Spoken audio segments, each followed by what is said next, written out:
বহুদিনের সম্পর্ক ভাঙছে নাকি টলিউডের জনপ্রিয় অভিনেতা অভিনেত্রী রুক্মিণী মৈত্র ও দেবের।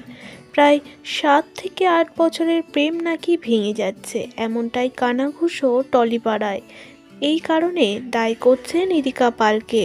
সমাজ মাধ্যমের এক শ্রেণীর মানুষের দাবি, ইরিকা পালের জন্য নাকি সম্পর্ক ভাঙছে দেব ও রুক্মিণী মৈত্র।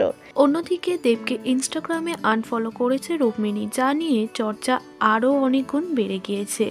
এবার তাদের বিচ্ছেদ নিয়ে সমাজ মাধ্যমে মুখ খুললেন অভিনেতা দেব।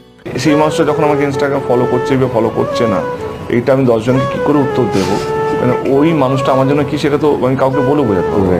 দেব তাদের বিচ্ছেদ নিয়ে কথা বললেও এখনও কোনো রকম কথা বলেনি রুক্মিণী মৈত্র। তবে দেবের কাছে রুক্মিণী যে কতটা গুরুত্বপূর্ণ সেটি সমাজ মাধ্যমে সকলের সামনে স্বীকার করে নিয়েছে। এবার আসি টলিউডের আর এক অভিনেত্রীর কথা, সৌমিত্রিষা কুণ্ডু। জনপ্রিয় অভিনেত্রী, ছোট পর্দা ধরে পথ চলা শুরু তার। তবে এবার সকলের মন জিতে আনন্দবাজার অনলাইন পত্রিকার সেরা সেরা অ্যাওয়ার্ড জিতে নিলেন নায়িকা।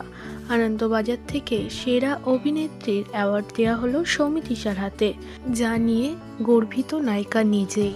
ইতিমধ্যেই একটি বড় পর্দায় কাজ করে ফেলেছে সৌমিত্রিষা কুণ্ডু। আগামীতেও নাকি বড় বড় ছবিতে দেখা যাবে সৌমিত্রিষাকে।